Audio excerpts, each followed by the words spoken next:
Welcome to day 4 of the 7-day writing challenge. As you come in, just say hello.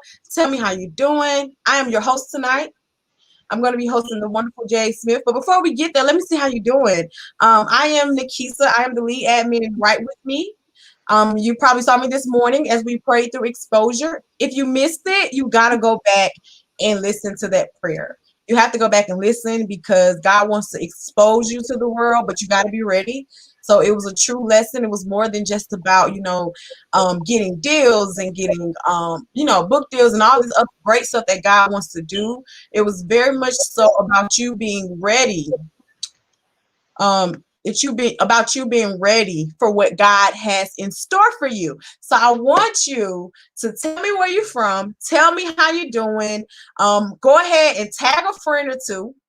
Hey Nadia, let's go. So your name, if you just type let's go, your name says Facebook user. Go ahead and click the link so I can see who you are because I would love to greet you by name. Hi Karen, hi Ursula. Day 4. Yes, we are a little more than halfway through the challenge, y'all. I'm so excited. I'm so excited. So I would love for you to go ahead and invite a friend and tag a friend. So I want you to go ahead and tag a friend. I'm sorry, y'all. So I want y'all to go ahead, invite a friend, and tag a friend. I'm going to have to let Miss Jay Smith tell y'all hello. And I gotta come right back. I'm so sorry. Life happens. I have to go run. I'll be back in 2 seconds. So if you could just let them know your name and I'm gonna come right back on. Okay, well, welcome Write With Me family. I am so excited. I hope that the information that I have for you is going to really help you to move to the next level with writing your book. While you guys are joining, tell us where you're from. What status are you? Are you writing your book? If you have questions about tonight, I want to know about your questions. Are you excited? Is this like an area of growth? Okay, I see someone says they're doing well. They're from Kansas City. Who else do we have on the line? And are you joining the challenge? Is this your first day? Is this your first challenge? Let us know a little bit about where you are. Okay, I see someone else from Maryland. Thank you so much for joining. I'm really excited. This is my second time actually teaching the challenge and I really think that you're going to be really amazed at some of the things that you're going to find out about your book. You're going to find out that you're ready, that you're not making mistakes. And so it's going to be really, really good. And it's going to be really exciting. We're going to go to school. We're going to learn. I hope you got your paper and your pen and everything together so that you can take really, really great notes. You can come up with really great questions because I am excited about what we're going to do here today. Okay, y'all. I am so sorry. Thank you for introducing the people. This is your first challenge. This is our 6th challenge, you all. That usually doesn't happen. So please charge it to not my heart or anything. That was something unexpected. So I'm back though. I'm back. I wasn't gone too long. So share this with your friends. Tag a friend, invite somebody that you know signed up for the challenge or somebody you know that should be signed up for the challenge because tonight is where we get into the technical parts of getting this book done. So on Monday, we talked about making an outline. On Tuesday, we discussed how to hear Holy Spirit. On Wednesday, we talked about spiritual warfare. But today, you're in for a treat because you cannot write your book for the world. You got to write your book for a target audience. And I know sometimes we say, well, that seems small, but do you know niche? They say niches get riches. I think that's the saying. So you have to be niched down. You have to be niched down to get what you need. So I want you to know that to get wealth, you need a niche. You need to know who you're writing for because if you write to everybody, you might sound all over the place. So this teaching is going to be so rich. So you need to share to your pages, start watch parties. If you're in Write With Me right now, tag somebody. If you're on Beyond the Book Media page, share out to your personal page, share out to a friend, share out to whoever you need to share out to, because somebody needs this teaching, because we have to write books for the right audience. God has called you to a certain people, and that is what Miss J.A. Smith is going to do. So now that I've calmed down a little bit, y'all, because let's be very clear. So let's be very clear. Stuff happens and tries to knock us off our rocker. And I felt a little knocked off, but I'm good now. I'm good now. So let me introduce Miss J.A. Smith formally. I'm going to read her bio, and I'm going to tell you, I admire her. Like, I have never met her, but I admire her because she's, thank you. Sorry, y'all. I have, sorry, my dog's barking, y'all. This is just, let me tell y'all something. Can I be real transparent? This ain't nothing but a little bit of warfare, and God is good, y'all. Like, I don't have time for this. My dog going crazy because somebody at my door who I don't know. But you know what? God is still good, and I don't got time. But let me say her bio. So I'm excited about her because she writes plays. I don't know if it's in this bio, and I got a play to write. And I was like, oh my God, somebody else write plays. So I ain't the only one. So let me read her bio. After years reading work spun from everyone else's imagination, Joyce J. Smith put pen to paper and created a few of her own. Her first attempt was a Christmas story in the 8th grade. The class found it comical. It was meant to be a tragedy. Later, those stories became a launching pad for multiple awards. Her debut novel, Daddy Syndrome, skits, poems, films, and several plays. So that's the part, the plays. An educator, minister, and leader in the fight for stronger families, mental health, and victims of human trafficking. Her outreach efforts include raising awareness by participating in community events, speaking engagements, and training groups for frontline work in brothels, strip clubs, and high trafficked streets. A true educator at heart, Joyce provides small group facilitation, keynote addresses, coaching, and leadership training for organizations and nonprofits. You can learn more about Joyce by following her on all social media platforms and by visiting her website, which we will put that at the end of the broadcast. So we're going to go ahead and get started with your topic. Is there anything you want to add about who you are? I don't know exactly what you said while I stepped away. And if not, my first question to you is first of all, like, what is a target audience? How do we find a target audience? So the target audience is not the people that's going to read your book. It's a little bit deeper than that. You're not looking for the people that's just going to read your book. You're looking for people that's going to share your book. And in order to tap into those people that's going to get the ball rolling, that's going to talk about, have you read this book the same way we were talking about Empire and all of those other hits that came out, Black Panther? It's because they tapped into something that resonated. So it's not so much about who's going to purchase it, because you can get any person that feels as if they want to support you to purchase your book. You want to tap into the people that are going to share your audience. And that's the process that we're going to be talking about on tonight. Oh, wow. I never looked at target audience, like who's going to share it, because I know that sometimes we were like, I'm going to buy this because my sister wrote it or my cousin wrote it.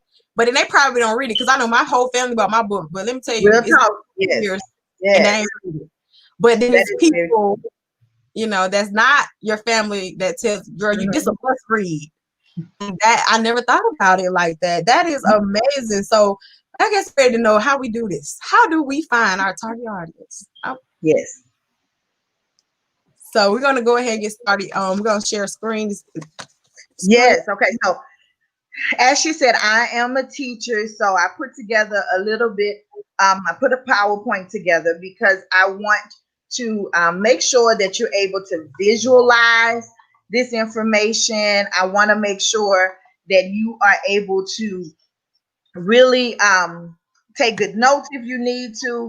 And I want to make sure that you can really absorb what it is that I'm doing. So are you all able to see my PowerPoint? You should see finding your target audience with a bow and a bullseye there. Everybody able to see that? I want to ready to get started with that. Okay, Yeah. so let's talk a little bit about your target audience. Most people think about the audience as like we discussed briefly a few seconds ago, people that are going to read your book, and that is a part of your audience. You do want people to read your book. You want people to buy your book. I don't know about you, but there are people that I wanted to support because I appreciated what they were doing. I really loved the hustle that they had, and I purchased their book to be a support. And that was pretty much it. I'm gonna be honest with you. I didn't really read it. I don't even think I really shared it. And so I know that may sound bad, but I'm just being honest with you. So yes, you want to say, oh, I sold this many units. And yeah, you may want to talk about, all of the different people who have supported you in terms of purchasing your book. But we want to take it to the next level. We want to go a little bit deeper. And so in order to do that, we're going to talk about finding your target audience and really connecting with them so that they're doing more than just reading, they're doing more than just purchasing, they're actually sharing your content. And so let's just jump right into it. And so we're going to talk a little bit about a specific systematic approach to finding your audience. So let me tell you a little bit about my background. I have been teaching for 21 years. I majored in English education. So while I was in college, as well as my 21 years in education as a high school English teacher, I spent my time dissecting stories. I spent my time teaching kids how to analyze stories, how to write stories, how to develop stories. And so I know how to put together stories. I know how to make the content pop. I know how to start from beginning, middle, and end and really reel in the reader. But I also learned that you have to connect with them. And there are certain things that will cause a person to connect. It will tap into their emotions, whether that's anger, whether that's fear, whether that's sadness, joy, happiness. And those are the things that make a good story and make people want to share.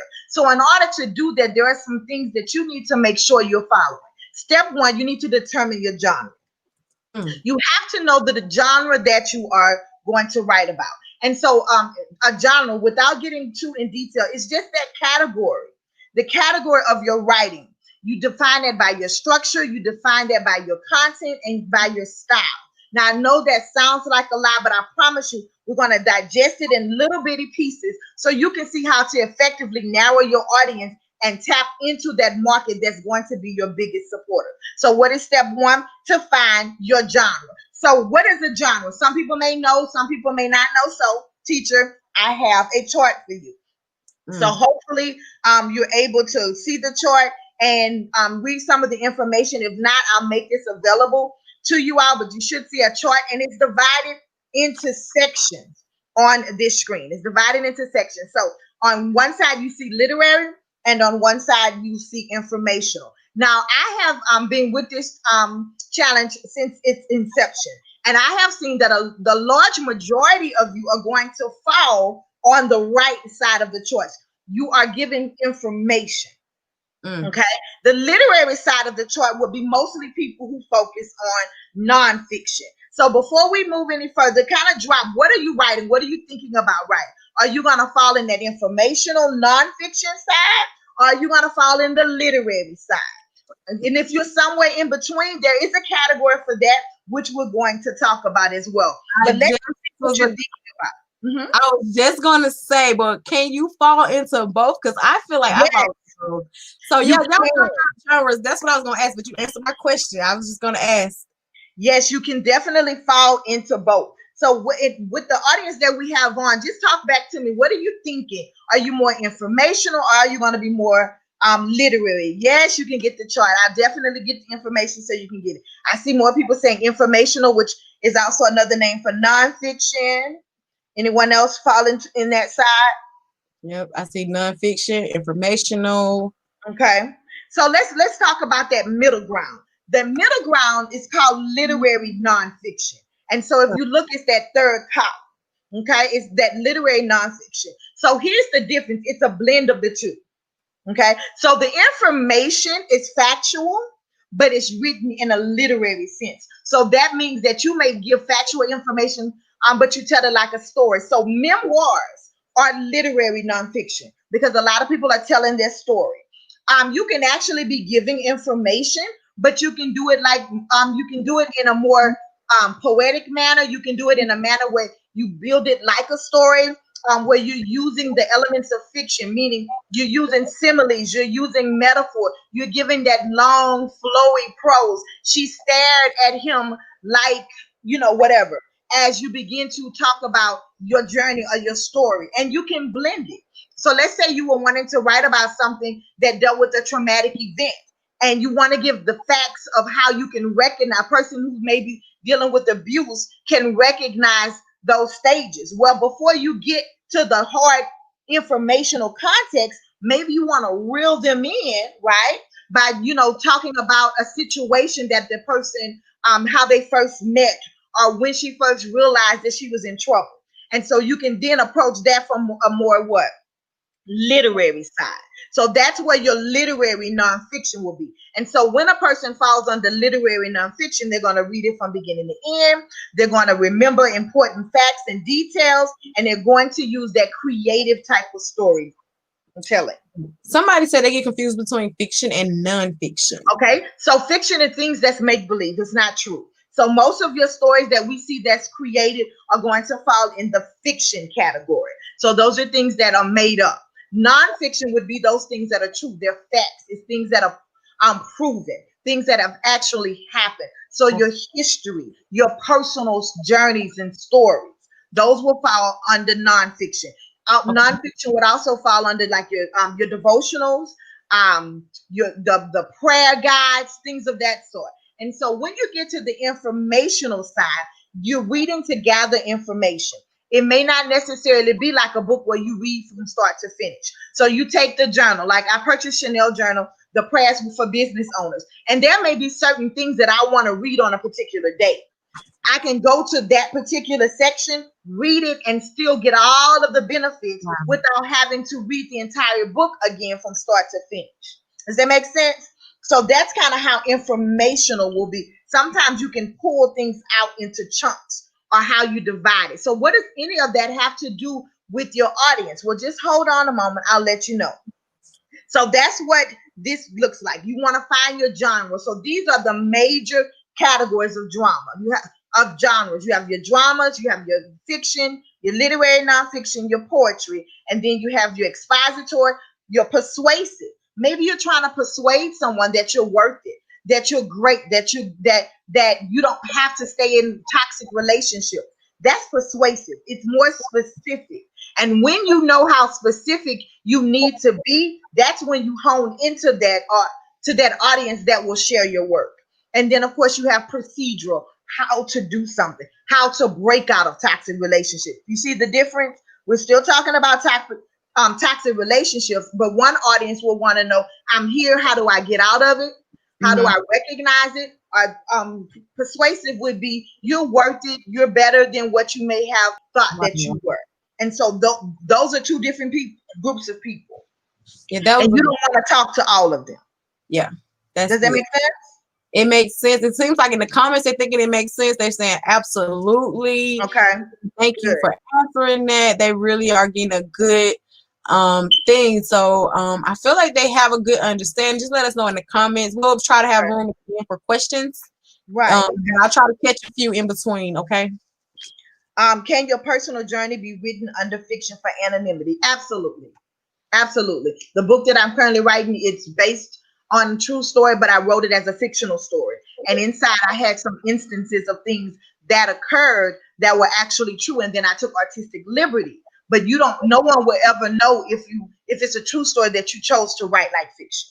And sometimes that gives you that release, because now you don't have to necessarily worry about what are people going to say if you share your story and they know it's you. Until you're ready to divulge it, then absolutely, there's absolutely nothing wrong with doing it that way. All right, let's look at step 2. Step 1 was determine the genre. Step 2, what's your theme? And don't worry, we'll cycle back around to all of this so that you can see how it all connects and all ties in together. So theme is the central idea that you want to convey about your subject.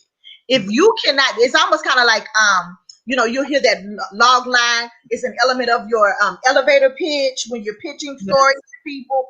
This is where all of that information comes from.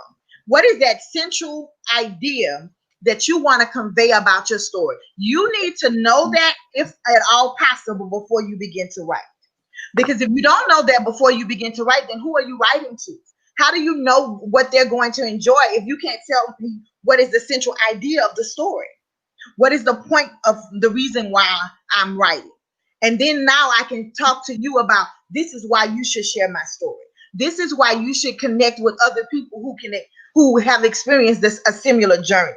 So you need to know your theme. So I'll walk you through how you can determine the theme of your story. And tonight, even if you've written your book, go in and look at it, pull that information out, because it's probably there. But when you know what you're writing and you're more deliberate, it just strengthens your writing. Wow. It strengthens your writing. It's not like we're writing haphazardly. At one point, we want to become scholars of what it is that we are doing. Okay, so there are two things to find the theme. The first thing you want to do is you want to identify the plot.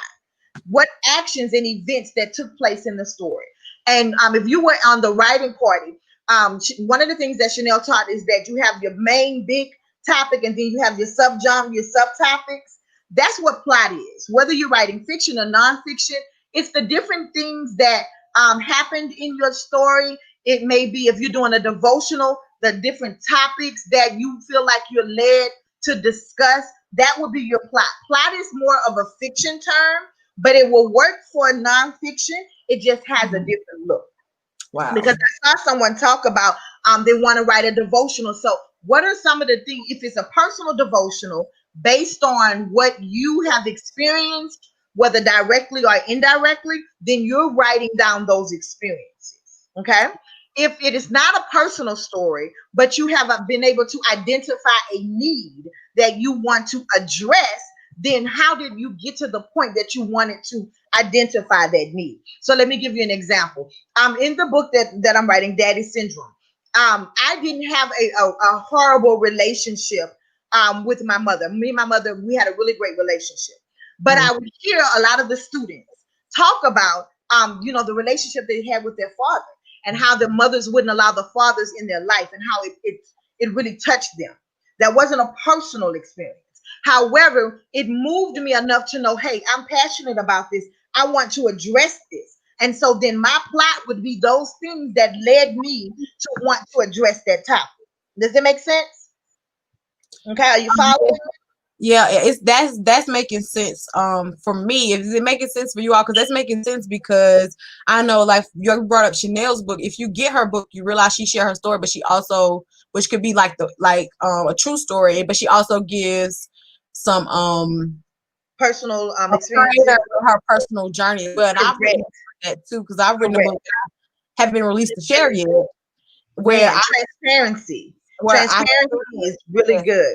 When you can really tap into that, then you are you're going a long way towards tapping into that niche audience. You're going a long way to tapping into the people that will share, even for no other reason than a lot of times they're just being nosy. Yeah, because you will. But they'll get saved too while they're trying to be nosy. Absolutely. And that's exactly what I was about to say. They don't even realize that they're being instrumental in helping your purpose to expand the borders where it should be going. Yeah, and I know that's happened to me with my book. But somebody asked, now Miss Donna, she did say that she's going to provide that one slide. I'm not sure if she's going to provide all of her stuff. Oh, no, all of it. I'll give all of it. That's fine. All of it. So maybe you could just, because you have free reign to go and write, maybe you can post it and write with me, or whatever else you want to post at the end of it. So I just want to make sure I address it, because I might forget. So definitely do that. There, but get your pen and paper and start taking notes now too. We'll provide the slides, but what she's saying is more than on these slides. I just want y'all to know. And y'all gonna have to go and watch this replay. This is good teaching. So I'll go ahead, have your way, go ahead, because I know you got some stuff on here. It's really good. So we said step 1 to finding your audience was to identify the genre of your book. Step 2 then is to identify your theme. And we said the theme is that central idea. A lot of people like to say the main idea. A lot of people like to say the lesson. That's fine if you want to look at it that way, but I'm going to tell you, as an English teacher, they're all different. And I'll be able to kind of tell you the difference about that. So when you're looking at the theme of something, it's something that people could Learn from even if they never experienced it. Okay. So let's say you had a sister and a brother, and the brother stole from the sister. The thing would, and their relationship was never the same. The thing then would be that actions have consequences. So you don't have to know anything about the brother. You don't have to know what he stole. You don't have to know how that changed the sister's relationship. But everybody can relate to actions having what? Consequences. Yep. That's the theme. Main idea would be those little sub points of, in this chapter, he invited her to his wedding and their relationship seemed strained and they weren't able to, enjoy one another's company like they had before. So the main idea is when you do certain things to another person that, those results sometimes are not repairable.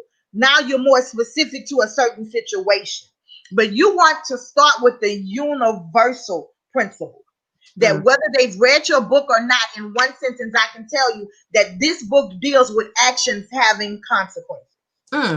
You see how that will connect? Yes. That can connect to anybody versus saying, oh, well, it deals with the time my brother stole from me. And as a result, our relationship wasn't the same. Well, if my brother never stole from me, if my brother is my best friend, then immediately you've lost me. Does that make sense? So the vehicle to deliver your message is one thing, but we're looking at the universal principle. And so once you know the actions and events that take place, that's the plot, okay? And then you also want to know the message, the moral, the lesson that the reader is supposed to learn. So those are the two ways. So once you know all of the things that are most of the main things that will occur in your story, the reason why you're writing it, what can they learn from this? How can they grow from this? Now you can take that and then put it into a sentence and that becomes your theme. So if you haven't done that, look at your writing, look at your outline, think about what you want to write about. What is the theme? And that needs to be done honestly before you even begin to write. Not to go into the teacher mode, but I'm just going to tell you, if you don't want to be all over the place with what you're writing, you need to determine this first. So that way you can hit the mark. And hit the mark the first time, okay? And so then we have a pro tip. There's only one theme, but there can be multiple main ideas that connect to the theme.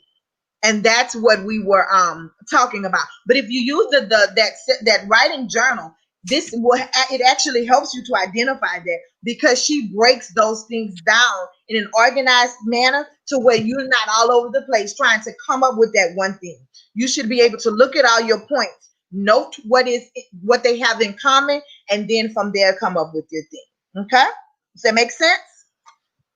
All right, let's keep rolling. So then, okay, I get it. I know it's supposed to be the central idea, but I'm kind of sort of having trouble finding that theme. I wrote down all of my events, all of my stories. I wrote down all of that, but I still can't think of that one sentence that really talks about my story. So here are the questions that you can ask yourself. What is your story about? What's the meaning behind the story? What's the lesson? Like, what did you learn from it? What problems can you help solve with this? And you hear this a lot in this group. What do I want others to learn or know, and who benefits? So if you can write answers to those questions, that means you have a solid understanding of your story, and those things will translate into your audience. Wow. Because now here's the lesson. This is what my audience will learn. So I'm going to find people that need to learn this learn this lesson. I'm going to find people who can benefit from this problem, who's going to benefit from this message. So these are some questions just to kind of help you to find your theme, because it's not always the easiest. And I'll show you an example from a book that I'm planning on writing. I did the theme, but honestly, it needs some tweaking because it's not sometimes that easy to do it, especially when we're very close to what the topic. So here's an example. Okay, then I'll take a moment to see if you guys have any questions or anything like that. Ask yourself what your story is about. So the book that I want to write is about the aftermath of a major illness. So I had blood clots. I had blood clots in my left leg. I had blood clots in both of my lungs. The doctor told me I had about 10 years worth and I should have been dead. Well, I didn't realize that was a very traumatic event, that even after I was healed from that, I Wow. still was dealing with the residual effects. So look at number 2. What is the meaning behind the story? Healing is the easy part. The challenge is being made whole, because in that, during that time period and after that, I was still challenged spiritually. I was challenged emotionally because I'm thinking about my daughter. This person said that I could go and drop dead. And I remember she said, you need to go immediately to the emergency room. And I'm like, but I have to get some things ready for my daughter. And instead I went home and I slept on the sofa sitting up with the lights on, because I felt like as long as I didn't lie down, I wouldn't die in my sleep. Wow. Literally. And so I didn't realize that long after I was healed from that and I was well, that I was still dealing with a lot of the residual effects of that. And that's that lesson. Deal with the residue. Deal with the residue. Deal with the residue. Because the blood clots were gone. Wow. They weren't in my lungs, but physically I still had some challenges to overcome to build up my lung capacity. I still had the finances from all of the treatments.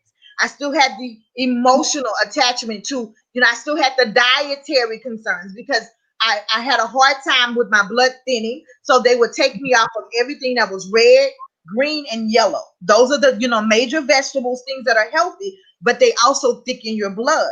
I didn't realize 5 years later, I still wasn't eating vegetables. Wow. Because I didn't deal with the residue, the after effect of now that I can do these things. I was still operating like a person who was not healed and well. Wow. Okay. And then who would benefit from this message? People who've overcome physical and emotional trauma. So now I can take these answers and come up with my what? My theme, and which will then translate to my audience. Wow. Does that make sense? That makes sense. A good 4-step process. Okay. Good. That dealing with the residue was good. I mean, that's a word. That's a whole message. Just yes, it is. It was a word and an experience. Yeah, and I think that is a really good 4-step process to figure out things, because these are very simple.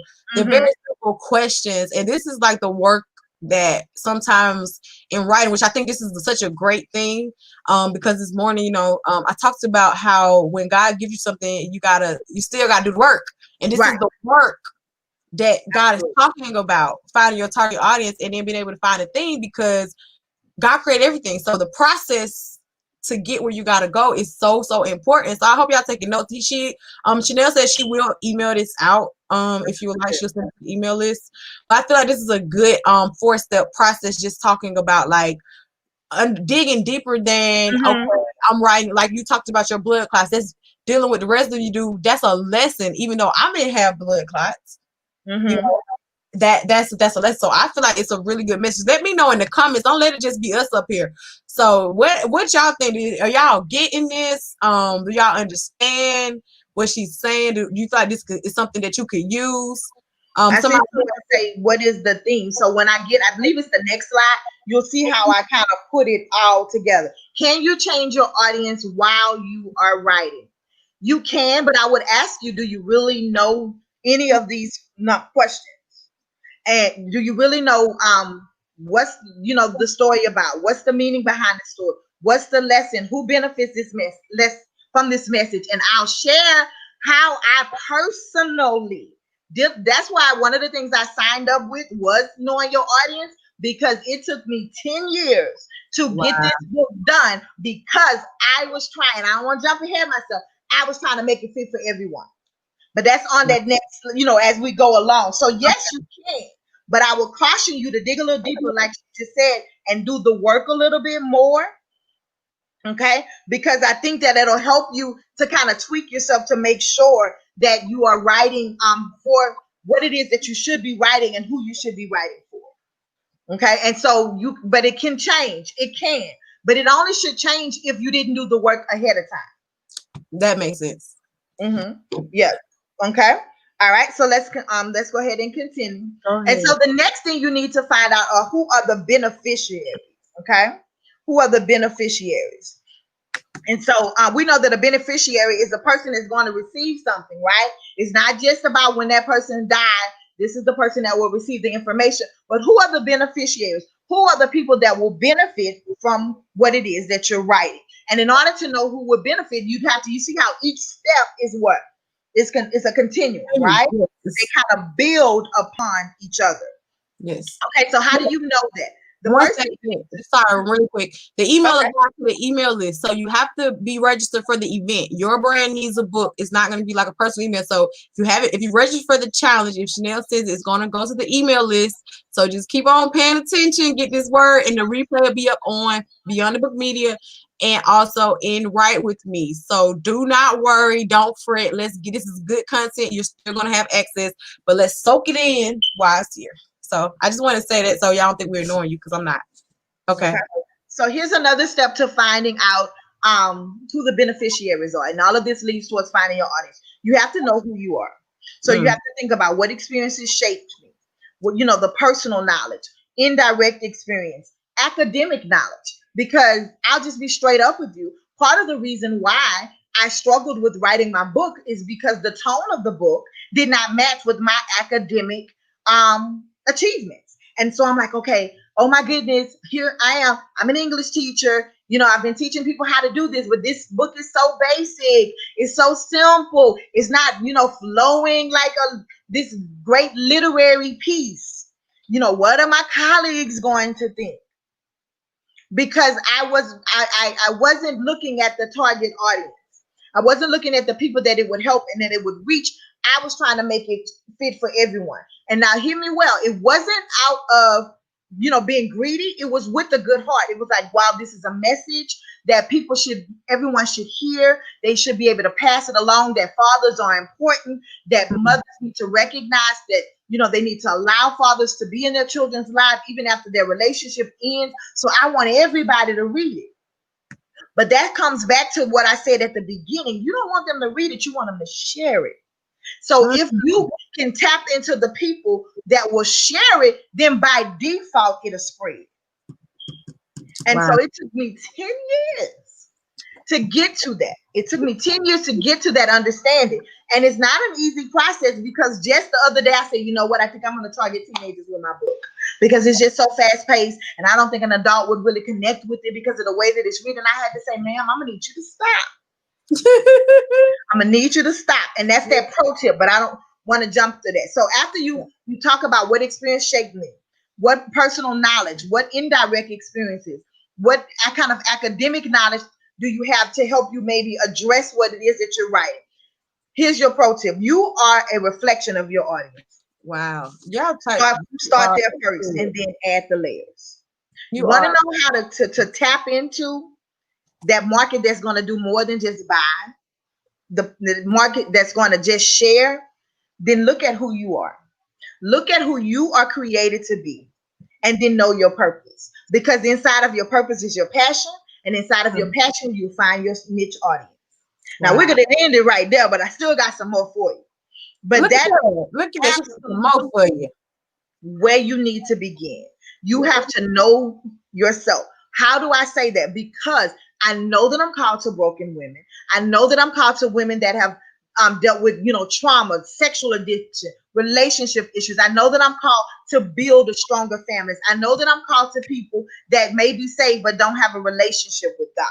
I know that I'm called to people that are saved and not yet delivered, that are still, you know, I know that I'm called to those people. So then why would I try to make my audience fit those people with multiple, you know, degrees that are at the highest level of the church? Now we know that they got their drama. We know that they have things that they need healing with, but that is not who I'm called to. I just had to clap on that. That's not who I'm called to. Yes.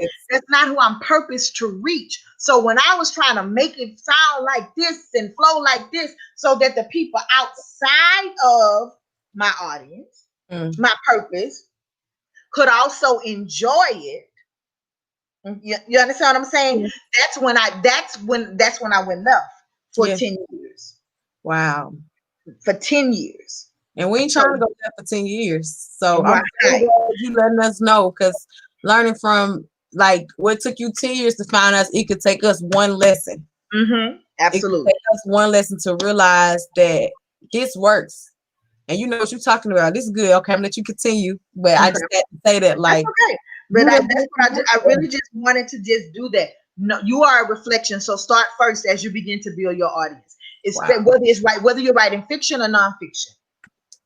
Start Wow. first with you. Think about your purpose. Think about who you're called to reach, what bothers you, what shakes you. And then from there, you can begin to connect with those people that have those similar experiences. Okay. And then think about who else can benefit.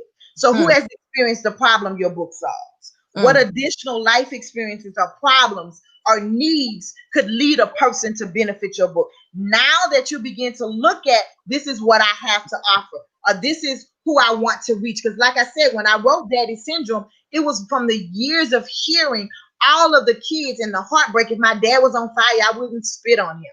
Or my mom don't even let my dad come around. Hearing all of these different stories, that I realized it doesn't have to be that way. They're crying out for attention. And I want the ladies to know, hey, you need to be able to put your pride to the side. So who could benefit that? What the children benefit from that? It's the family members, the mom, the dad, all of these people can identify it, but that's not who the book was for. Wow. You see how that works? That's where at the beginning, when you say find your smallest audience, that's exactly what you were talking about. That direct target, who controls most times, if you're in a single parent home, when fathers are allowed to see their children. Wow. The mothers. Yep. The mothers. But I was trying to make, the daughter exciting and, really talk about all that she's gone through. But that's because I didn't take time to answer any of those questions. Yes. I didn't take time to go through, the process of, really delving deep and asking myself, what is it that God desires for me to do? Who does he want me to reach? What is my purpose? And then I'm not worrying about every Sally, Tom, and Joe that don't fit into this picture. Yes. That's okay, so does that make sense? Yeah, that makes sense to me. I do have a question. So it sounds like it may not even be a real question, maybe a comment.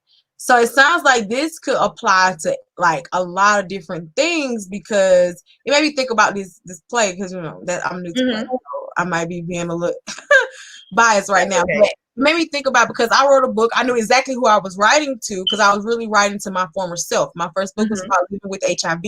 I didn't see nobody who was really young living with HIV. So I had the the girl living with HIV and the person closest to her. That was like my kind of two people. That's it. I wasn't worried about all the other people. Those are my two people. But like this play, so I'm thinking, is this seems like something that can apply to other things, because we know we all have brands and business. Absolutely. As well. So is that something that's like, is that true, or is that just something I'm just no? You're 100% spot on, because even as I was putting it together, I'm like, it saves you a lot of time, even on the marketing side now. Absolutely, because now it helps you to build your brand. It can help you to determine how to target. It gives you your keywords that you need when you're building your all of it. Absolutely, all of it, and because this is the foundation. This is the foundation of it. So think about who else can benefit, and then we get to that next stage of, now that you've done all this narrowing your audience. Okay, now that you've looked at all of those questions, what your theme is. How then do I begin to narrow my audience down? Okay, so the left side at the top is what we're all familiar with. We talk about it all the time, that customer avatar. Where you go in and you look at your name and your age and your job description. It's wonderful. You absolutely need to do it. But here's your pro tip. This is how you connect with the audience that's going to share versus just buy and read. You tap into the socio-emotional. You tap into the social life of that person, the emotional. How are they? I don't know if you can see it because it may be kind of small, but I'll let you know. Like, the health, the ones that are concerned with their health, their appearance. They want a healthy lifestyle, but they don't have a lot of time. They enjoy going on in the evening to events in the evening, and they like to travel, and they favor quality over cheap things, and they find fulfillment in it. Now you get into the value system. You tap into the value system, which is going a little bit deeper than the name, the age, the gender. Yes, you absolutely need to do that. You need to do all of that. And I even thought about putting in the social tools, adding the tools where you can go and narrow your audience down and do your Google Analytics. And now it's like, no, you know what? I really want them to tap more into, purpose, tap more into knowing who you are, tap more into what sharing the story and answering the questions of the content versus and leave a lot of the technical issues for after, which is what we'll talk about as we narrow the get to the last couple slides. So narrowing your audience then is now really delving into the things that taps into their emotions, the things that tap into their heart, what makes them click, what makes them tear up, what makes them laugh. And then how do you find that things? You become like a detective. You track them. You track them. That's where you join the groups and you watch and you see what they post. Yep. What are they buying? What are they chatting about? What are they sharing? What newspaper article did they share? What movie did they talk about? What are they tweeting? What are the pictures? What are they looking like? Because now it's just kind of like a lot of times you'll see mirrors of yourself. Because remember I said that your target audience most times is a reflection of you. Yep. And sometimes we don't want to see that, you'll see mirrors of yourself. And then it just lets you know, now this is this is where I reach them. Number one, when we get ready to get the shares in, right? And this is how I connect with them. And this is where I find them. Does that make sense? That's really good. It just made me think. Yes. Let us know in the comments if it makes sense. Seems like they're loving it. This is good. This is awesome. Good. I saw a question that said, how do you find these people? So if you do a Google search, like dealing with how to find your target audience on social media, it'll give you different programs where you can actually go in and find them, where you can do your keywords, where you can do your Google Analytics and find out what they're typing and what groups they belong to, and what books they purchase. You can find all of that information. But I suggest, honestly, you do that after. Because sometimes we can get so caught up in the technical side of it that becomes a hang up to stop us from writing. Yep. I can absolutely see that. So I hope that don't get so caught up that you become stagnant. Correct. That's word. Correct. Because remember, it's in you anyway. Yes. And all of the rest of that is just the icing on the cake. Amen. Amen to the icing. That's the best part of the cake. The icing on the cake. So now let's put it all together because I'm almost done. Okay. So if someone asks, well, what's the theme? So let's talk about the book that I was talking about, the aftermath, dealing with the illness and the residue. So we know that it's nonfiction, right? The theme, I thought about the journey to wholeness never ends, because while I was physically healed, there were still other areas that I needed to be made well, right? Or made whole. So that's the theme. The beneficiaries, people who've dealt with major sicknesses or trauma, okay? The genre, literary nonfiction. Subgenre, faith-based, self-help. You know those little things you plug into Amazon? Yep. Okay, when you do your categories, you see how it helps to do that, because now I'm like, what's my subgenre? It's faith-based, it's help, self-help.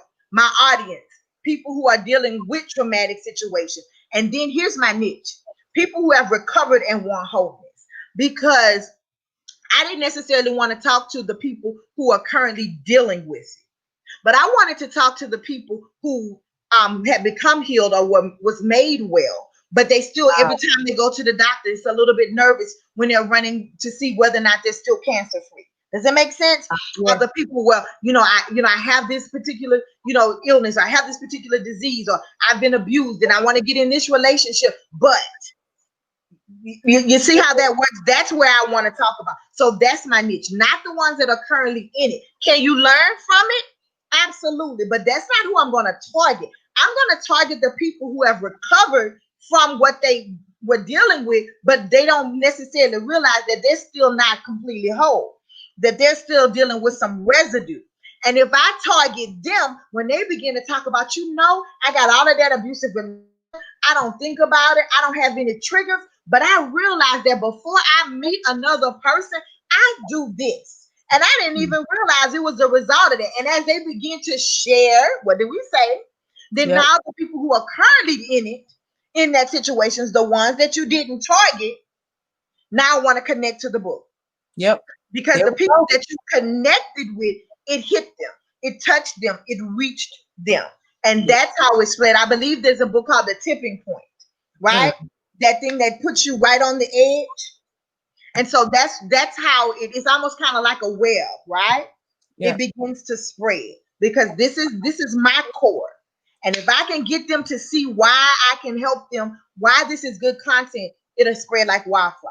Wow. It'll That's so spread like good. wildfire. And then you end up back to step one. Step You go after you do that, then you go a little bit deeper into your genre. And that's where, and you'll get all of this. This just the different divisions of what nonfictions look like. The more specific you are, okay, the more specific you are, the better. So you go back to step one after you've done all of that. That's where you saw me do sub genres, right? The self-help and religion. Okay, and so when you get this PowerPoint, you'll see all of the different genres underneath nonfiction. And then this also helps you be bestseller because if you find the ones where a lot of people ain't targeting and you get in there and get your sales, that pushes you up, but that's not what we're talking about, right?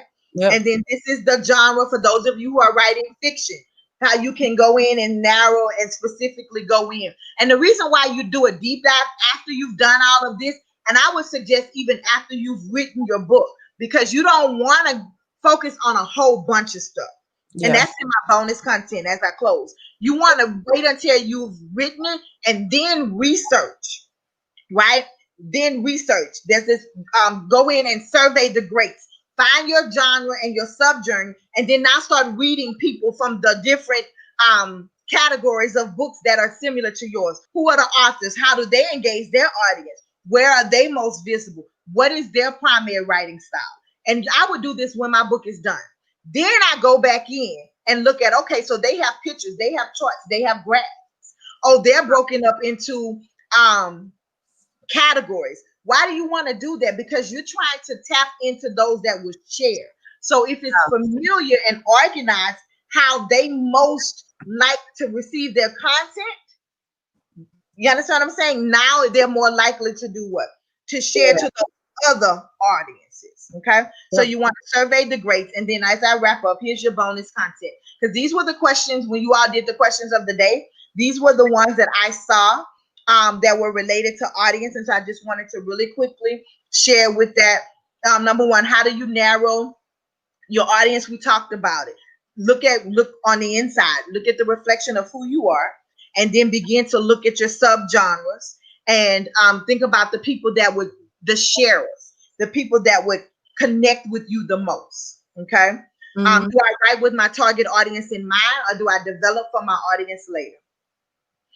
I would write for the theme. I would write for this is the lesson. I would write for this is what I want people to get. And then I would come back and develop it to make it fit the genre. The reason why is because this is especially dealing with those of you who are believers. You don't want the enemy to come in and bring obstacles where you're so focused on the details. I'm trying to do a sci-fi fiction paranormal romance, to fit this audience, but it's coming more off, like adventure thriller. And I don't know how I'm going to get this right.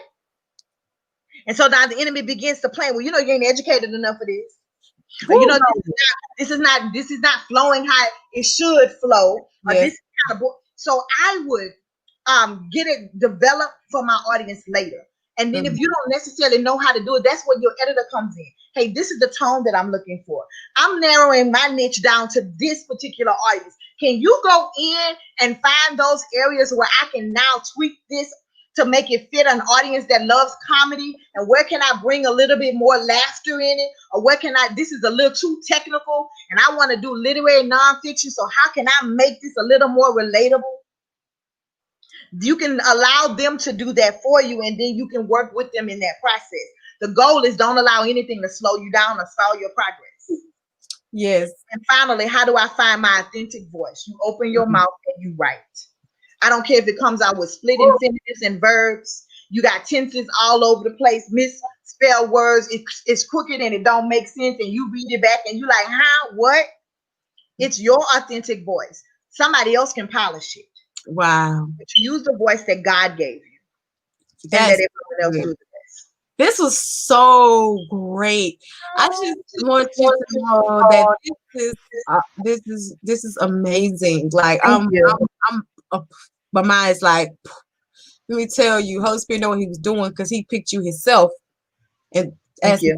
I know he picked you for this. So thank you. But let me tell you what I'm like, these people right with me is loving you. Listen to somebody just come and they're like, are you one of the mentors?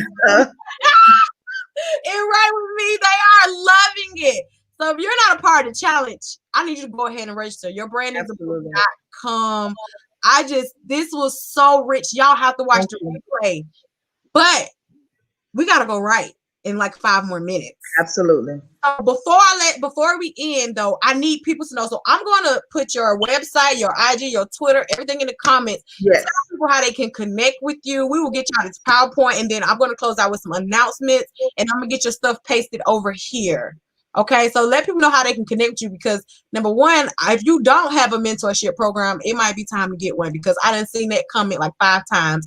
I don't know to you about that, but it might be time. But go ahead, and I'm gonna drop your stuff in the comments. Yeah, you can reach out to me. My website is J.A. Smith Productions. Official Joyce A. Smith on Facebook. I'm on Instagram, J.A. Writes, and just any other platforms. I'm in the group. Just tag me. And I could definitely, connect with you. I'm gonna send the PowerPoint to Chanel so that she can send it out to those of you who are a part of the challenge. I personally enjoyed it. This is something that's near to my heart, because you can waste 10 times trying to perfect and do things and be things to everyone else, and only the Holy Spirit can do that. And so I'm really glad that you got the information, that was useful for you, and that you were blessed by it. And so I'm excited. Look at this. Look. Hold on. You see this, Chanel? Chanel over here, she's enjoying this. She said she gonna hire you, Joyce. Tell the whole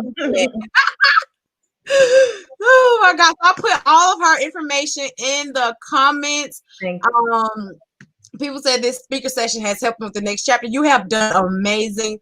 Beyond the Book Media and Write With Me, thanks you. We appreciate you for your time. This was so good. This was such a really good teaching. I absolutely loved it. I was over here like, this is so good. So I just thank you for just allowing the Holy Spirit to use you to teach us, because we got to get these books right. And absolutely. Thank you for having me. But your lesson has freed a lot of people in 57 minutes, girl. 57 minutes. So thank you for coming on. Yes. My Write With Me people, I'm going to remove this off the screen. Sorry.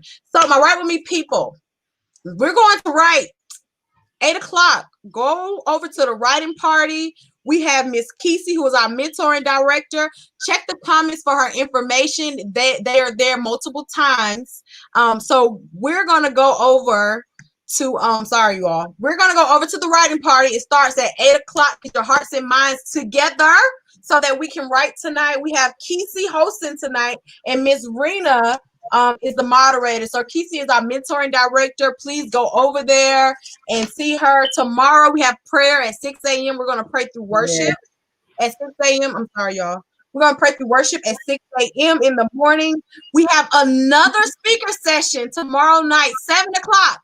Same time, with Destiny Thomas, the prayer piece. And if you're like, what in the world is a prayer piece? She's going to teach us about productivity and time management. That's going to be the next step in your process. So go ahead and get over to the writing party. Thank you for joining us. Thank you so much, Joyce J.A. Smith. Let me get it right. For being with us.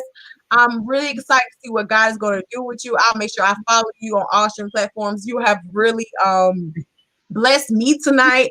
And people are loving this. They're saying it's so good. God bless you immensely. So many people didn't ask you to start a mentorship program. I'm just going to say that one more time. And I will see you all in the writing party at 6 a.m. for prayer. And make sure you go and answer the questions of the day. The giveaway ends at 11:59 p.m. tonight. Y'all have a wonderful evening. Good night. Night.